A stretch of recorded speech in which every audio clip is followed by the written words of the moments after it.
के समस्त सेना पांचों किले के जो यहाँ मौजूद है और मेरे सामने समस्त किले के मेरे सेनापतिगण, आप सबका इस कार्यक्रम में बहुत स्वागत।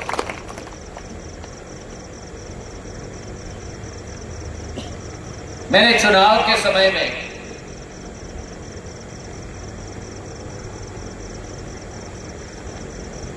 आपसे मैंने निवेदन किया था,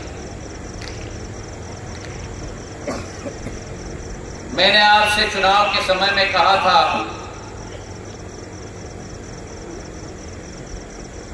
कि ये चुनाव नहीं,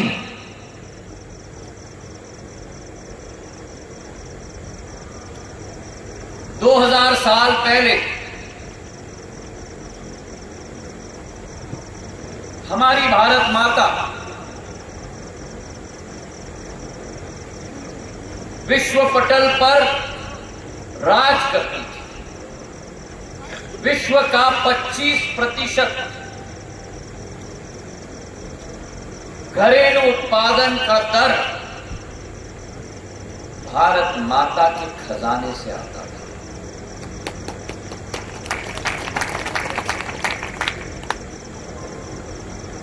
धीरे धीरे जैसे आक्रांताओं ने हमारे देश पर वार किया,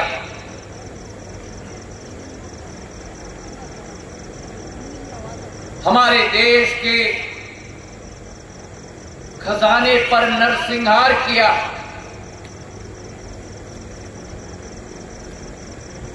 हमारे मंदिरों को ध्वस्त किया, भारत की संस्कार परंपरा, भारत की आध्यात्मिक शक्ति को दफनाने की कोशिश की।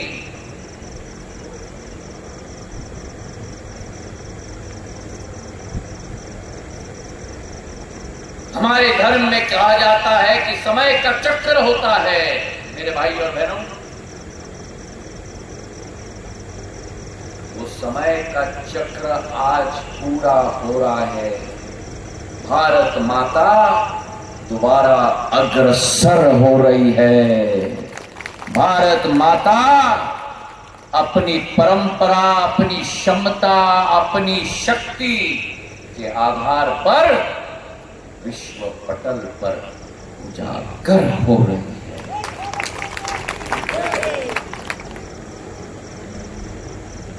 और आज वो अभियान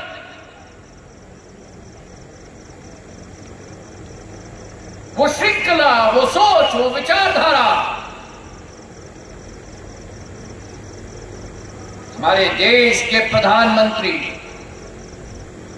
नरेंद्र मोदी जी के नेतृत्व में आज पूरा विश्व भारत के उगते हुए सूर्य की तरफ रोशनी के लिए उजागर होकर प्रतीक्षा कर रहा है। मेरे भाई और बहन,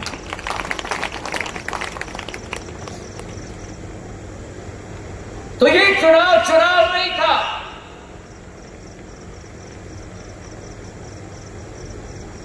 ये भारत माता की प्रगति और विकास को अग्रसर करने का, मैंने आपको कहा था, युद्ध था। युद्ध, एक तरफ वो शक्तियां हैं जो स्वतः की लड़ाई लड़ रही है। प्रधानमंत्री जी कहते हैं परिवारवाद। एक एक दल को उठाओ, अपने भारतीय जनता पार्टी के अलावा कोई दल नहीं मिलेगा जो परिवार की लड़ाई न लड़ रहा हो। केवल एक दल मिलेगा जो भारत माता की लड़ाई लड़ रहा हो।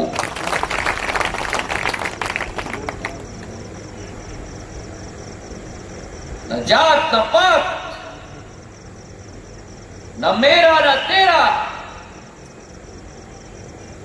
एक एक देश के वासी का उत्थान का संकल्प आप और हम उस अभियान और उस लड़ाई के भाग हैं। मेरे भाई और बहनों, और इसलिए मैंने आपसे निवेदन किया था, ये चुनाव संघर्ष का चुनाव है, ये चुनाव युद्ध का चुनाव है, ये बामोरी का चुनाव नहीं, ये गुना जिले का चुनाव नहीं, ये शिवपुरी जिले का चुनाव नहीं, अशोकनगर जिले का चुनाव नहीं, ग्वालियर चंबल संभाग का चुनाव नहीं, मध्य प्रदेश का चुनाव नहीं, ये संपूर्ण देश के भविष्य का चुनाव है। बड़ा समय की मांग है कि एक एक वासी एकजुट होकर आगे अग्रसर हो, और इसलिए आपसे मैंने निवेदन किया था, ये चुनाव भय और भूख का चुनाव होना चाहिए। जैसे अपने परिवार के लिए हम लड़ते हैं, ये माटी भी हमारी है, ये देश भी हमारा है, ये पार्टी भी हमारी है। दीनदयाल उपाध्याय जी, श्यामा प्रसाद मुखर्जी जी, राजमाता सिंधिया, अटल बिहारी वाजपेयी, कुशाभाऊ ठाकरे हमारे हैं।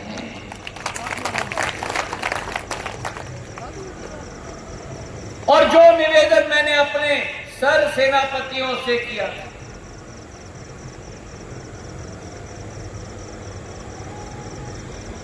जो निवेदन मैंने अपने सेनापतियों से किया था, मैं आपको सल्यूट करता हूं। आपने भारत माता की सेवा में तलवार और ढाल निकालकर क्या शानदार सेवा की है। मैं नतमस्तक होकर आप सबको प्रणाम करता हूं।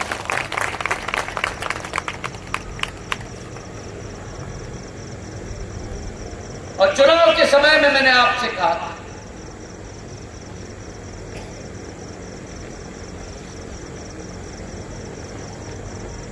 कि मेरा और आपका रिश्ता नेता और कार्यकर्ता का नहीं है। मेरा और आपका रिश्ता एक परिवार का है, एक खून का रिश्ता है। जो सिंधिया परिवार का मुखिया कहेगा, जान चले जाए पर वो सिंधिया परिवार का मुखिया निभा के रखेगा।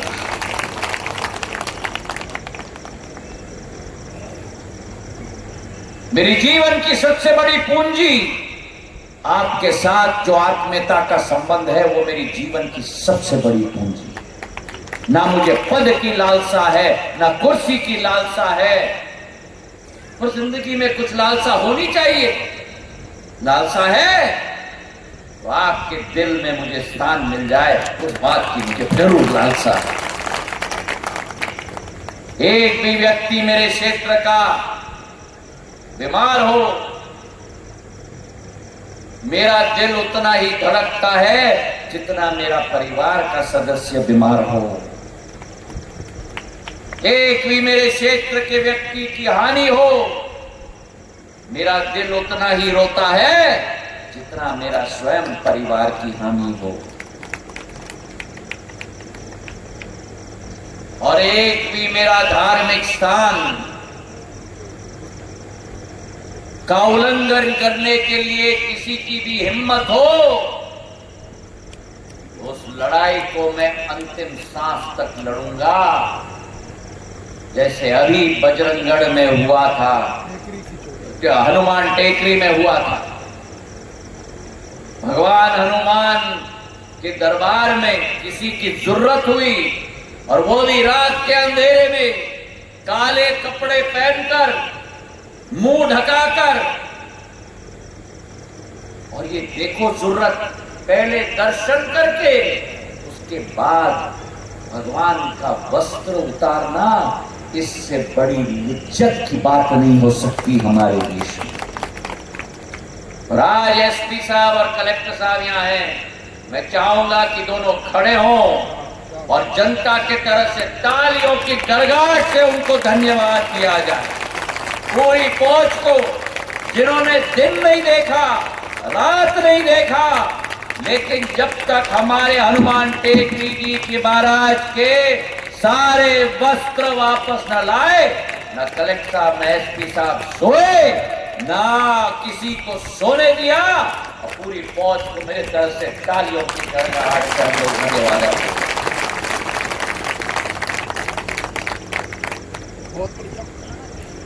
यह अक्कर हमारा क्षेत्र है।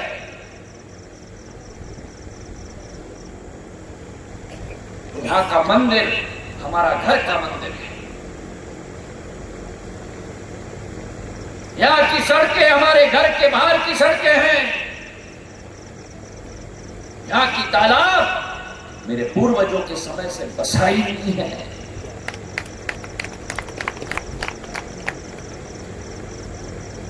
और आज इस मंच से मैं धन्यवाद देना चाहता हूं मेरे 5 सेनापतियों को। म्याना मंडल में खड़गपुर धमनाथ म्याना मंडल अध्यक्ष उठे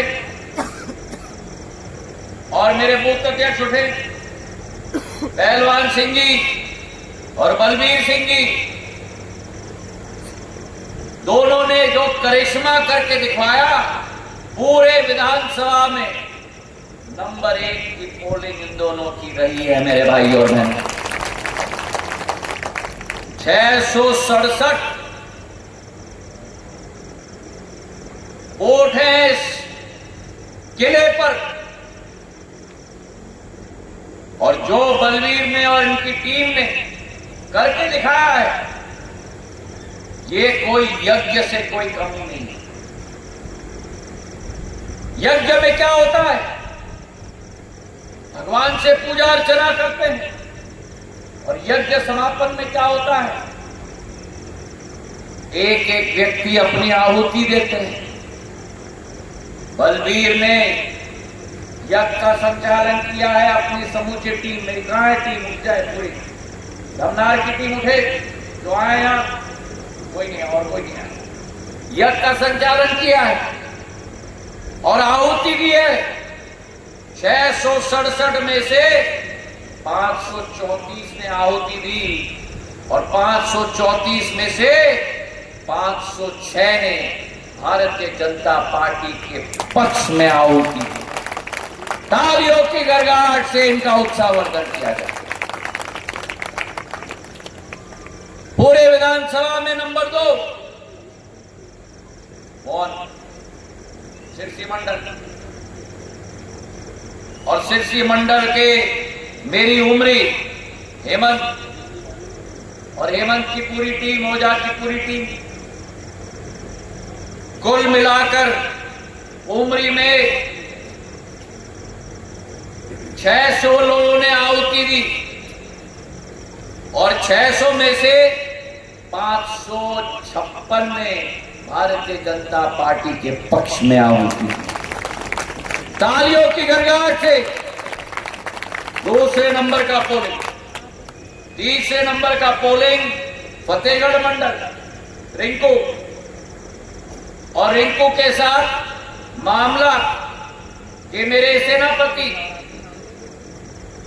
भगवान सिंह सेन और उनकी पूरी टीम।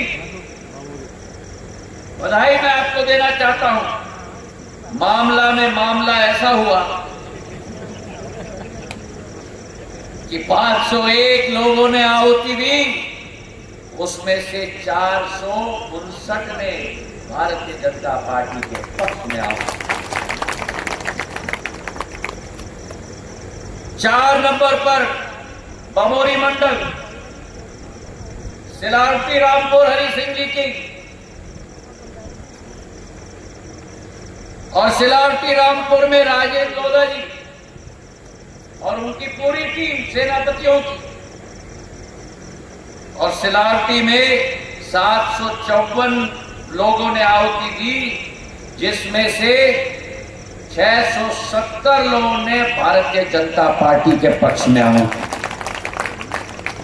और आखिरी हरि सिंह जी का ही पाटन, 475 लोग पाटन के मेरे पवन धाकड़ और उनकी पूरी टीम, 475 में से 420 लोगों ने भारतीय जनता पार्टी के पक्ष में आहुति दी। तालियों की गड़गड़ाहट मेरे टॉप 5 के लिए मैं बधाई देना चाहता हूं और धन्यवाद अर्पित करना चाहता हूं। नतमस्तक हूं आपके मेहनत के समक्ष। और बमोरी जी ने, पूरी टीम ने यहां जो बैठी हुई है, मंच पे तो केवल टॉप 5 है, पर सारे के सारे मेरे टॉप है भैया। एक एक सेनापति की औलाद को आजमाने की क्षमता किसी और की नहीं है। ऐसे मेरे सेनापति बैठे हुए हैं यहाँ। आप सबको मेरे तरफ से तारीफ है। और मैंने कहा था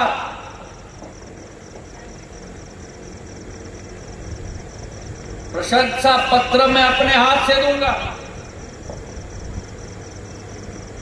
एक एक मेरे सैनिक को माला जिलाध्यक्ष जी पहनाएंगे।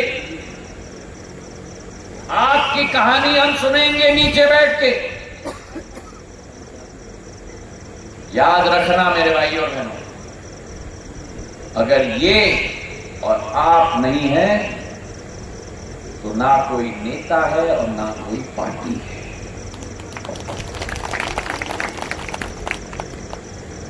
हमारी आवाज की बुलंदगी, अगर मुझ में बुलंदगी, मेरी आवाज में बुलंदगी है आज, वो आपका प्यार, आपका आशीर्वाद और आपकी शक्ति के आधार पर। और इसलिए जहां परफॉर्मेंस है वहां मैं और हम सब नीचे बैठेंगे और मेरे परफॉर्मेंस करने वाले इस पर मंच पे बैठेंगे। शायद भारतीय जनता पार्टी के इतिहास में ये पहली बार हो रहा है। पहला जिला हमारा मध्य प्रदेश का। और मैं आपको गारंटी दे रहा हूं, जब तक मैं इस पृथ्वी पर हूं, ये बार बार होता ही रहेगा। मेरे क्षमतावान लोगों की पहचान, मेरे क्षमतावान लोगों की मान, मेरे क्षमतावान लोगों का सम्मान सिंधिया परिवार का मुखिया सदैव करेगा। मेरी सदैव ये सोच रही है कि हमारे क्षेत्र को विकास और प्रगति के पथ पे हमें ले जाना होगा। बमोरी में सबसे बड़ी मांग सदैव रही है सिंचाई की साधन, और हमने पिछले 22 वर्षों में जो माधव महाराज ने नींव रखी और उनके बाद मेरे पूज्य पिताजी ने यहां एक एक बांध स्थापित किया। बाड़िया नाला हो, वैसा टोरी हो, मारकी मऊ हो, मेरा दायित्व है कि उस श्रृंखला को हम बढ़ाकर ही रखेंगे। उपचुनाव में जब आपने भारतीय जनता पार्टी को जिताई थी, महेंद्र सिंह जी मंत्री बने थे, ग्वालटोरिया बांध, आसपास के 2-3 और बांध हमने मंजूर करवाए थे। और ये विश्वास मैं आपको दिलाता हूं, अब वो मेरी सूची में आ गई है। और अगर कुछ चीज मेरे सूची में आ जाए तो जब तक समाप्त न होगी मेरे सूची से नहीं निकलेगी।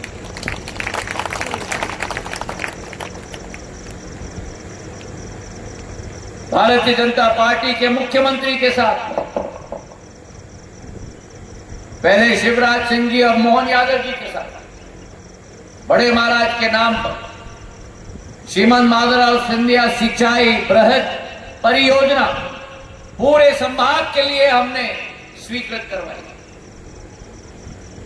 ये कोई 1, 2, 3, 4 हजार करोड़ की योजना नहीं है, ये 6,000 करोड़ रुपए की योजना है। श्योपुर से शुरुआत करते हुए, मुरैना से, ग्वालियर से, पोरी कोलारस होते हुए, बमोरी से लेते हुए चाचौड़ा तक संपूर्ण सिंचाई की योजना इसमें शामिल है मेरे भाइयों और बहनों। और अगर समूचे अंचल की सिंचाई शामिल है तो मेरी बमोरी कैसे छूटे? धानवड़ी बांध 12,600 हेक्टेयर सिंचित होंगे। 638 करोड़ रुपए की सिंचाई की योजना बमोरी की भी उसमें शामिल है मेरे भाई और बहनों। और नहरा गिड़वाल 17,000 हेक्टेयर की भूमि सिंचित होगी। और ये 600 करोड़ की नहीं है, 700 करोड़ की नहीं है, 920 करोड़ रुपए की बांध हमारी क्षेत्र में लगने जा रही है मेरे भाई और बहनों। मैं चाहता हूं मेरा बमोरी पंजाब बने। ये वो बमोरी है जहां लोग रिश्ते देने के लिए करते थे। काला पानी, सड़क नहीं थे, जोरी में सब स्टेशन भेजते हुए ट्रक का एक्सेल टूट गया। आज देखो मखमल की तरह सड़कें बन गई, तालाब बन गए, बांध बनने जा रहे हैं। मैं ना रुकूंगा और ना थकूंगा जब तक बमोरी को मैं पंजाब की तरह न बना के रखूंगा। आज सबसे बड़ी मांग गांव-गांव से उठ रही है।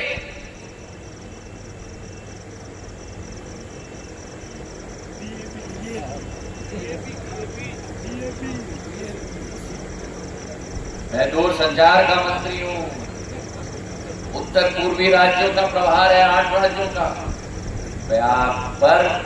मैं आपके दिल के करीब नहीं, मैं आपके दिल के अंदर बसा हूं। अगर आपके पांव में कांटा आ रहा है या आपके दिल में कांटा आ रहा है, वो याद रखना आपके पांव में नहीं है, आपके दिल में नहीं है, वो मेरे पांव और मेरे दिल के अंदर है। और उसको उखाड़ के फेंकना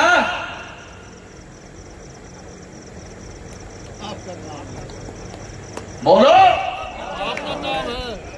तो आज कलेक्टर साहब, आपका रेक एनपीके का आज के तारीख पर केरला में लोड हो रहा है और 12 तारीख की रात को एक रेक एनपीके का गुना अशोकनगर के लिए पहुंच रहा है। थोड़ी तालियां कम बजी रही है।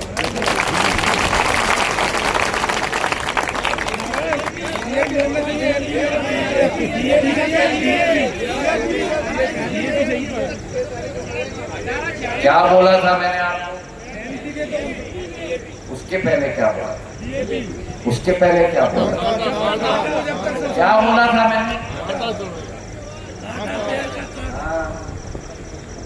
तो चिंता क्यों कर? अभी मेरा भाषण समाप्त हुआ क्या? कलेक्टर साहब, अभी केरला में एनपीके का रेट लोड हो रहा है, 12 तारीख को आ रहा है गुना अशोकनगर के लिए, और 8 तारीख को एक रेट डीएपी का लोड हो रहा है, 13 तारीख को यहां पहुंचेगा।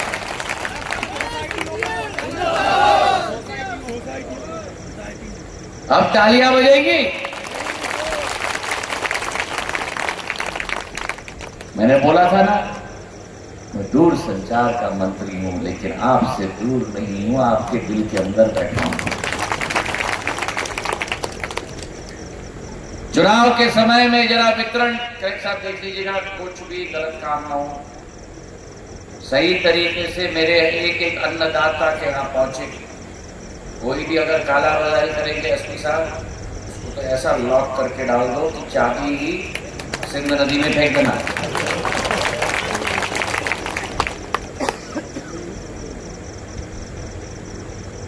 मैंने चुनाव के समय में आपको कहा था, भय और भूख के साथ निकलना।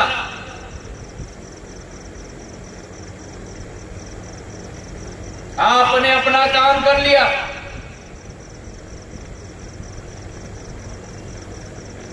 अब मैं आपसे कह रहा हूं, आपका विश्वास और आपका विकास मैं रखूंगा, आप चिंता मत करना। अभी भाजपा की सदस्यता अभियान चल रही है। हम विश्व के सबसे बड़े राजनीतिक दल के रूप में उभर चुके हैं, लेकिन अब हमें उस पैगाम को भी आगे बढ़ाना है। हमारा टारगेट 10 करोड़ सदस्यों का था, मध्य प्रदेश का टारगेट 1 करोड़ का था, और अब कमर कस के उस टारगेट को हमको डबल करना है। मध्य प्रदेश का टारगेट हमें 2.5 करोड़ का बनाना है मेरे भाई और बहनों। तो मैंने चुनाव में आपसे क्या निवेदन किया था? टारगेट कहां से बनता है?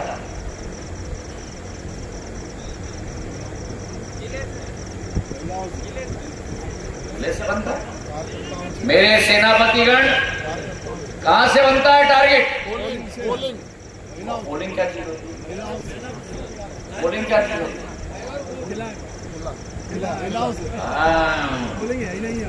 पोलिंग नहीं है ना, मंडल अध्यक्ष है, सर सेनापति और मेरा सेनापति और मेरा किला है।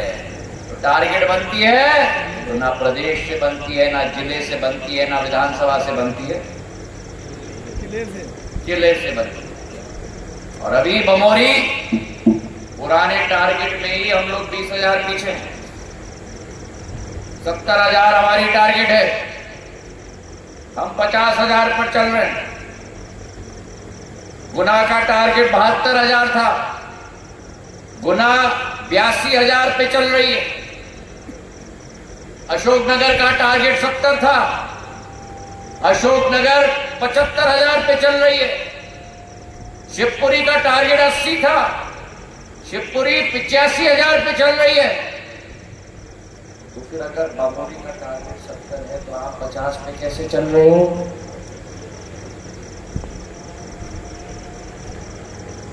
कल से लग जाओगे। अब मैं निवेदन करूं आपसे, 8 तारीख को मई को एक युद्ध था कि नहीं? और दूसरा युद्ध 15 अक्टूबर को। अध्यक्ष जी ने कहा ना, आखिरी दिन है सदस्यता अभियान का, 15 अक्टूबर। आज हो गया 7 तारीख। 8 दिन मेहनत करनी है, 8 दिन मशक्कत करना है। करेंगे? अरे भैया, मेरे किलेदार, मेरे सेनापति, चलो करेंगे, करेंगे, करेंगे। ओ दादा, यहां सफेद सफेद में करोगे, करोगे, करेंगे। 70,000 नहीं 80,000 बनाओगे, एक एक किला करेगा। अगर अब 50 से 80 पहुंचना है, 30,000 मेरे 300 पोलिंग है, तो एक एक पोलिंग को 100 लोग बनाना है। बस 100 लोग बनाओगे, एक एक पोलिंग, 300 पोलिंग, तो 30,000 हो जाएगा। एक एक, सॉरी मेरी गलती, पोलिंग नहीं, मेरा किला। एक एक किला 100 लोगों को अपनाएगा। दुर्पाल सिंह जी, अपनाओगे, करोगे? अरे पीछे आ, करोगे? सब करेंगे, रिकॉर्ड बनाएंगे। अशोकनगर के आगे जाएंगे, गुना से आगे जाएंगे, शिवपुरी से आगे जाएंगे। जाओगे? 100% जाओगे? बोलो मेरे साथ, भारत माता की, भारत माता की, भारत माता की। बहुत बहुत धन्यवाद। जय हिंद, जय भारत।